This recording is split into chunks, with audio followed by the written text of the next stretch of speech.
چې آیا زوی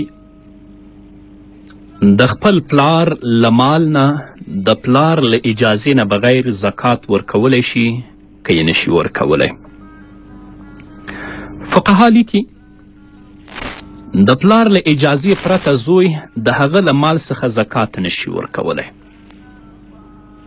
البته که چیرته د پلار له اجازې پرته زوی د هغه له مال څخه زکات ورکه او بیا یې پلار دا حالت ولیده او اجازه یې ورکړه او په دې وخت کې د زکات روپۍ د فقیر په لاس کې موجودې وي نو زکات ادا کیږي، او که د فقیر په لاس کې د زکات روپۍ موجودې نه وي نو بیا یې زکات نه ادا کیږي.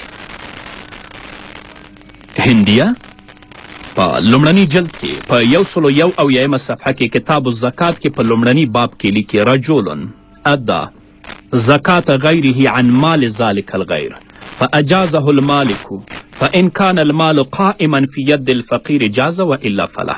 که یو کس د بل چا له ماله زکات ورک خو هغه بل کس اجازه ورکړه نو که دغه د زکات پیسې د فقیر په لاس کې موجودې وي زکات یې ادا ش، او که د فقیر په لاس کې موجودې نه وي زکات یې نه دی ادا شوی. او همدغه مسئله علامه ابن عابدین الشامی رحمه الله په رد المحتار کې په 2 جلد کې په 268 صفحه کې کتاب الزکات کې هم په تفصیل سره څیړلې ده. او دوهمه پوښتنه دا وه چې د روژې په مبارکه میاشت کې په مساجدو کې ډیر رش وي، زیاتره خلک په سړکونو کې دریږي او دا سړکونه پاک نه وي، د دوی لمونځ څنګه دی؟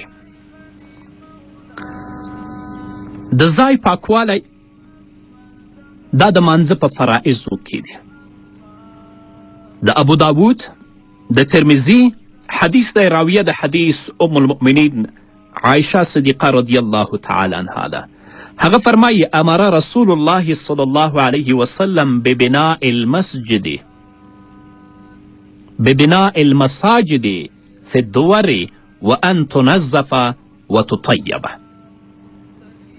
ام المؤمنین فرمایي چې نبی کریم صلی الله علیه وسلم حکم کړی دی په کورونو کې د جوماتونو د جوړولو او د دې خبرې چې پاک او صفا دې وساتلی شي.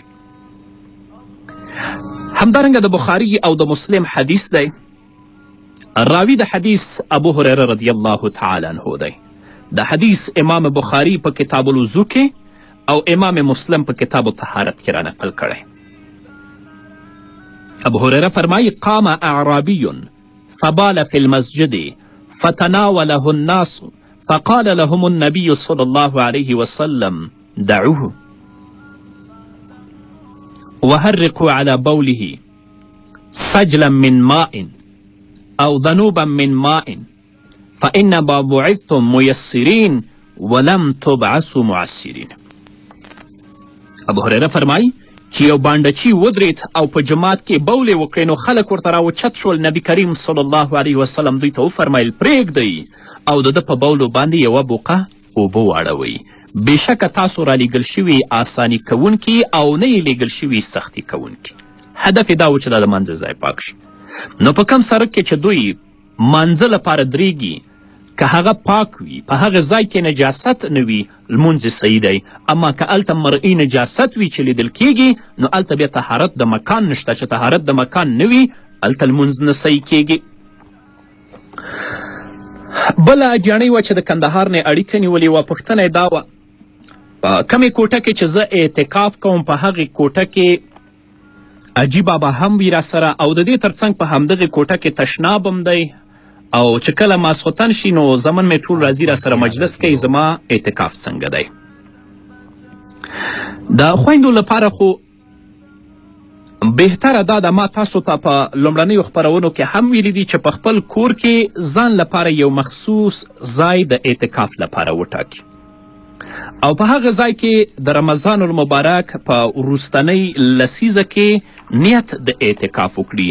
ضرورت دې ته نشته دی چې هغوی ځان لپاره پرده ووهي. او بل دا چې د روژې په مبارکه میاشت کې خویندې او ورونه چې اعتکاف ته کینی نو د اعتکاف بنیادی مقصد دا دی چې د الله رب العزت عبادت په کثرت سره وشي. نو لحاظه د اعتکاف په دوران کې له دنیوي خبرو څخه تر خپله وسه پورې باید چې اجتناب وشي. هو په دینی مسائلو باندې خبرې کول او د ژوند د ضروریاتو په اړه خبرې کول دا مستثنا دي، اما داسې نه چې کله ماسخوتن شي ټول زمن او لورګانې دې راټولې شي او تا سره دنیوي مجلسونه شروع کړي، کله هم نه. فقه علی مذاهب الاربعه په لومړني جلد کې په 589 صفحه کې باب الاعتکاف کې لیکي ومن آدابه فمنها ان لا يتکلم الا بخیر.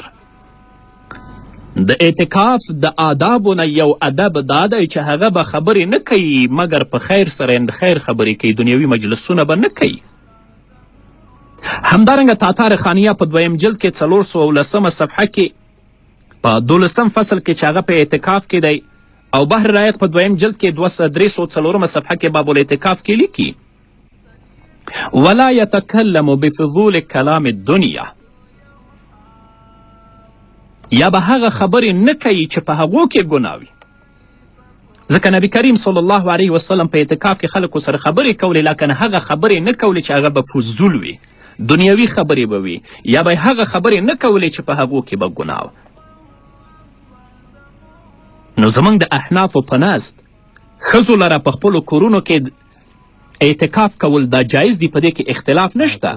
نو ښځې د کور په هر کنج کې د پردې په اچولو سره اعتکاف کولی شي. او بله دا چې ښځو لره په کور کې د خاص ځای مقررول دا ضروري نه دي، چیرته چې هم ممکن وي هلته خپل لمونځ له کراهیت پرته ادا کولی شي. بیا هم چې څومره په وس کې وي په پرده کې د لمانځه ادا کول دې لپاره بهتر دي. نو که په د کوټې په یو اړخ کې یا په یو کنج کې تا د اعتکاف نیت کړی وي او د کوټې په بل طرف کې عجیبه بابیده کیږي، په دې کې کومه ستونزه نشته. او که هغې کوټه کې تشناب هم وي ستا لمونځ هم هلته صحیح دی، ستونزه نشته. خو کوشش کوه چې خپلو زمنو سره د روژې په مبارکه میاشت کې دنیوي مجلسونه ونه کړئ. دا نه چې هغوی ماسخوتن تا ته راځي او تر 11 بجو پورې در سره ناست دي مجلسونه کوي. نه، د اعتکاف بنیادي مقصد که ورونه وي او که خویندې وي د هغو لپاره دا دی چې د الله رب العزت ذکر په کثرت سره وکړي او د الله رب العزت عبادت وکړي. او هلته چې مجلسونه وي نه به بیا ذکر وي او نه به بیا عبادت وي.